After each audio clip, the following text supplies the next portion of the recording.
Selamat malam bagi kita semuanya. Pada kesempatan ini, kami dari kelompok 5 akan mempresentasikan materi mengenai manajemen persediaan. Melalui presentasi ini, kami akan menjelaskan mulai dari definisi manajemen persediaan, tujuan, fungsi, hingga jenis-jenis persediaan, serta beberapa konsep penting lainnya yang terkait dalam pengelolaan persediaan. Pertama sekali, izinkan kami memperkenalkan anggota kelompok 5. Yang pertama ada Maria Monica, yang kedua ada Melina Alia Zaira, yang ketiga ada Aina Yautari, dan yang keempat ada saya sendiri, Okta Delima Lubantoruan. Kita masuk pada materi pertama, yaitu mengenai definisi manajemen persediaan. Manajemen persediaan adalah kemampuan perusahaan dalam mengatur dan mengelola barang yang dimiliki, baik berupa bahan mentah, barang setengah jadi, maupun barang jadi, agar selalu tersedia ketika dibutuhkan, baik dalam kondisi pasar yang stabil maupun berfluktuasi. Artinya, perusahaan harus mampu memastikan ketersediaan barang tetap terjaga tanpa mengalami kekurangan maupun kelebihan yang dapat menyebabkan pemborosan biaya. Yang kedua, kita masuk pada tujuan manajemen persediaan. Menurut Heiser dan Render, tujuan utama manajemen persediaan adalah menentukan keseimbangan antara investasi persediaan dengan pelayanan pelanggan. Jadi, perusahaan harus mengatur persediaan sedemikian rupa sehingga biaya tetap efisien, namun pelayanan eh, tetap maksimal. Secara umum, tujuan ini bertujuan agar perusahaan mampu memenuhi permintaan tepat waktu, tetapi dengan biaya penyimpanan dan pemesanan yang minimal. Dan yang ketiga, kita masuk pada tahap fungsi persediaan. Pertama, memberikan pilihan barang untuk memenuhi permintaan pelanggan, terutama saat terjadi fluktuasi permintaan. Yang kedua, memisahkan tahapan dalam proses produksi. Artinya, persediaan membantu agar proses produksi tetap berjalan maksimal meskipun terjadi ketidaksesuaian jadwal dengan pemasok. Dan yang ketiga, ada perusahaan biaya memperoleh keuntungan dari pembelian dalam jumlah besar karena ada potongan harga. Dan yang terakhir ada persediaan dapat menghindari perusahaan dari dampak inflasi atau kenaikan harga mendadak. Kita masuk pada materi jenis-jenis persediaan. Yang pertama ada persediaan bahan mentah, yaitu barang yang belum melalui proses produksi. Yang kedua adalah barang dalam proses, yaitu bahan mentah yang sudah diproses tetapi belum menjadi produk akhir. Dan yang ketiga ada MRO, yaitu Maintenance, Repair, and Operation Supplies, atau perlengkapan yang dibutuhkan untuk mendukung kegiatan pemeliharaan mesin dan proses produksi. Dan yang terakhir ada barang jadi, yaitu produk yang siap dijual dan menjadi aset perusahaan. Selanjutnya akan dijelaskan oleh rekan saya. Baik, terima kasih. Pada slide ini kita membahas mengenai biaya pemesanan atau ordering cost. Biaya pemesanan adalah seluruh biaya yang muncul setiap kali perusahaan melakukan pemesanan barang. Biaya ini mencakup pengeluaran untuk formulir pemesanan, proses administrasi, proses pembelian, hingga dukungan logistik. Intinya, setiap kali perusahaan melakukan order baru, pasti ada biaya tambahan yang harus dibayar. Biaya pemesanan ini penting diperhitungkan karena akan mempengaruhi jumlah pemesanan optimal agar perusahaan tidak melakukan pemesanan terlalu sering maupun terlalu jarang. Next.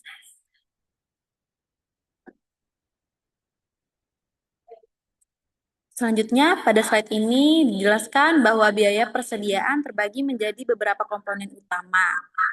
Yang pertama adalah biaya penyimpanan atau holding cost, yaitu biaya untuk menyimpan barang di gudang.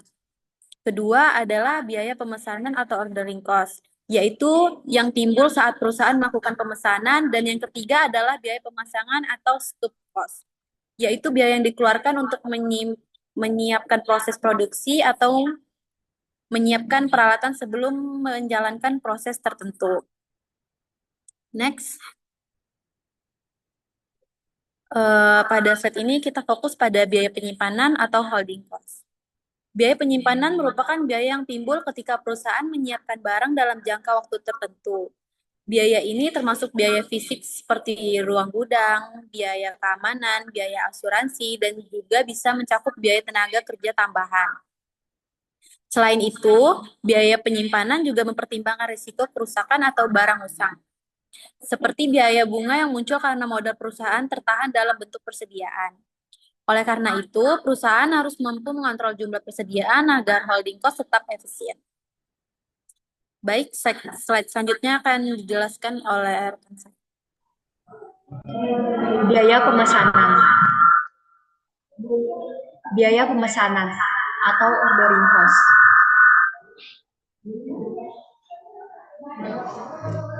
Biaya pemesanan atau ordering cost mencakup semua biaya yang terkait dengan proses pemesanan persediaan, mulai dari persiapan formulir, proses pembelian, dukungan administrasi, hingga biaya pemroses pesanan. Komponen biaya pemesanan yaitu ada 5. Yang pertama, biaya persediaan yang terpakai dalam proses pemesanan. Yang kedua, biaya formulir pemesanan dan dokumen pendukung. Yang ketiga, biaya administrasi dan tenaga kerja yang mengatur pesanan. Yang keempat, biaya komunikasi, telepon atau internet yang digunakan saat pemesanan. Yang kelima, biaya pengiriman dokumen atau surat-surat pesanan. Next. Biaya pemasangan adalah biaya yang dikeluarkan untuk mempersiapkan sebuah mesin atau proses agar dapat digunakan dalam membuat sebuah pesanan. Biaya ini mencakup waktu dan tenaga kerja yang dibutuhkan untuk memberikan mesin serta mengganti peralatan atau alat penahan yang diperlukan agar proses produksi dapat berjalan dengan baik. Biaya pemasangan berbeda dengan biaya pemesanan karena lebih fokus pada persiapan alat dan mesin produksi, bukan pada proses administrasi atau pembelian barang. Next. Model persediaan ada 2, yaitu permintaan dependen dan permintaan independen. Permintaan dependen adalah permintaan yang terjadi pada bahan mentah atau bahan dalam proses produksi. Permintaan ini berasal dari dalam perusahaan sebagai bagian dari proses untuk menghasilkan barang jadi. Dengan kata lain, permintaan salah satu jenis bahan bergantung pada jumlah produksi barang, jadi yang direncanakan. Next. Selanjutnya ada permintaan independen. Permintaan independen biasanya terjadi pada barang jadi yang permintaannya datang dari luar perusahaan, seperti pelanggan atau pasar secara umum. Permintaan ini tidak tergantung pada permintaan barang lain dalam perusahaan. Dalam jenis permintaan independen terdapat 2 model utama. Yang pertama yaitu ada model deterministik, di mana permintaan diketahui dan bersifat tetap atau dapat diprediksi dengan pasti. Yang kedua ada model probabilistik, di mana permintaan tidak pasti dan mengikuti distribusi probabilitas, sehingga perusahaan harus menggunakan pendekatan statistik untuk mengolah persediaan dan risiko kehabisan stok. Next. Selanjutnya kita masuk kepada Economic Order Quantity atau EOQ. EOQ adalah teknik kontrol persediaan yang meminimalkan biaya total dari pemesanan dan penyimpanan. Ada beberapa asumsi yang harus terpenuhi, yaitu yang pertama, jumlah permintaan diketahui cukup konstan dan independen. Yang kedua, waktu tunggu atau lead time. Yang ketiga, persediaan segera diterima seluruhnya. Yang keempat, tidak tersedia diskon kuantitas. Yang kelima, biaya variabel hanya biaya untuk memasang atau melakukan pemesanan. Dan yang keenam yaitu kehabisan persediaan. Next. Selanjutnya kita masuk pada frekuensi pemesanan dan waktu antar pesanan. Konsep EOQ dikenal pula beberapa persamaan, antara lain frekuensi pemesanan atau N, atau jumlah pemesanan yang dilakukan perusahaan dalam suatu periode.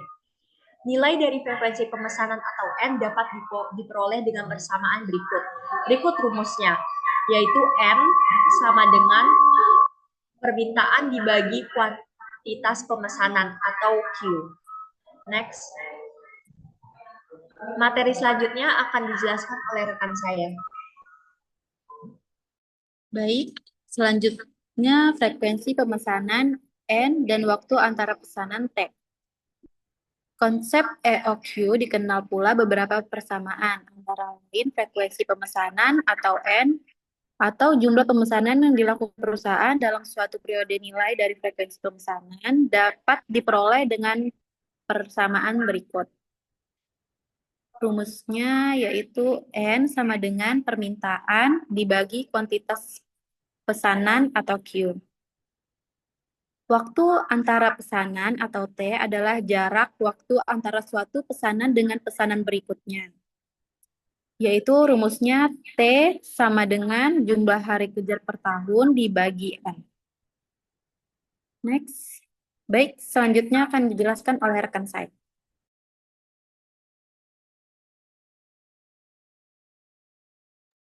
Baik, materi selanjutnya ada reorder point atau ROP dan safety stock.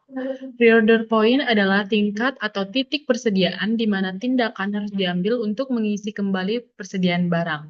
Dengan rumus ROP, yaitu D dikali L, di mana dalam keterangan D adalah jumlah permintaan per hari, L yaitu lead time atau waktu tunggu, yaitu untuk waktu antara penempatan pesanan dan untuk menerimanya.